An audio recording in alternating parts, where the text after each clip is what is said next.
দেশ তথা রাজ্যের গর্ব যাদবপুর বিশ্ববিদ্যালয় আবার উত্তপ্ত। বুধবার যে খণ্ডযুদ্ধ শুরু হয়েছিল, বৃহস্পতিবার তাতে হলো ঘৃতাহুতি। দুই গোষ্ঠীর ছাত্রদের মধ্যে বেশ কিছু ছাত্র এখন হাসপাতালে ভর্তি।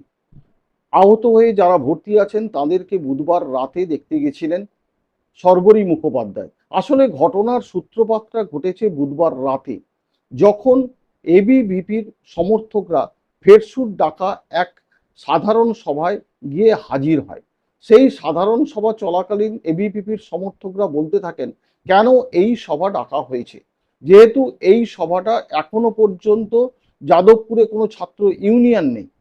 কিন্তু এই যখন এবিভিপির সমর্থকরা এইভাবে যখন চিৎকার চেঁচামেচি করছেন, তখন দুপক্ষের মধ্যে বচসার পরে শুরু হয়ে যায় হাতাহাতি, এবং এই হাতাহাতির ফলে বেশ কিছু সমর্থক আহত হন এবং তাদেরকে ভর্তি করতে হয় স্থানীয় হাসপাতালে। সেখানেই শর্বরী মুখোপাধ্যায় অর্থাৎ স্থানীয় বিজেপি বিধায়ক গিয়ে উপস্থিত হন এবং তিনি জানিয়ে দেন যে বৃহস্পতিবার গোলপার্ক থেকে একটা মিছিল করে যাবে এবিভিপি যাদবপুর বিশ্ববিদ্যালয়। এবং অন্যদিকে বামপন্থী ছাত্র সংগঠনও জানিয়ে দেয় যে বিশ্ববিদ্যালয়ের পার্শ্বস্থ 8B বাস স্ট্যান্ডে সেখানে একটি ছাত্র সমাবেশ পাঠানো হবে। এই নিয়ে যখন দুপক্ষের এই ঘোষণা অনুযায়ী আমরা দেখলাম যে বৃহস্পতিবার দুপুর বেলায় এবিভিপির সমর্থকরা নিয়ে এবিভিপি সমর্থকদের নিয়ে শর্বরী মুখোপাধ্যায় চলেছেন যাদবপুর বিশ্ববিদ্যালয়ের দিকে। তখন যাদবপুর থানার সামনে একটি বিশাল পুলিশ বাহিনী সেই মিছিল আটকে দেয়।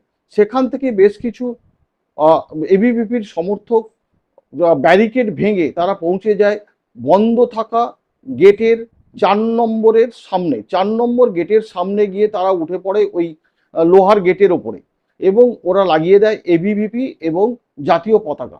ভিতরে তখন ছিল বামপন্থী ছাত্র সংগঠনের বেশ কিছু নেতা, তারাও তখন শুরু করে দেন জোর বচসা। এই নিয়ে যখন চলছে তখন ওই গেটকে নিয়ে টানা হেঁচড়ার মধ্যেই ভেঙে পড়ে যাদবপুর বিশ্ববিদ্যালয়ের 4 নম্বর গেটের ঐতিহ্যবাহী নন্দলাল বসুর ফলক।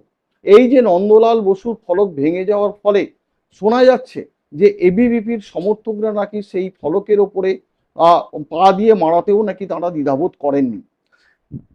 প্রশ্ন উঠছে দুটি, যেখানে বলা হচ্ছে যে ছাত্র ইউনিয়নই নেই, সেখানে এই সাধারণ সভা ডাকার মানে কি?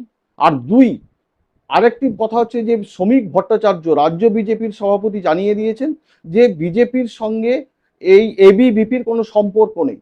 তাহলে প্রশ্ন উঠছে যে শর্বরী মুখোপাধ্যায় সেখানে গেলেন কেন? তিনি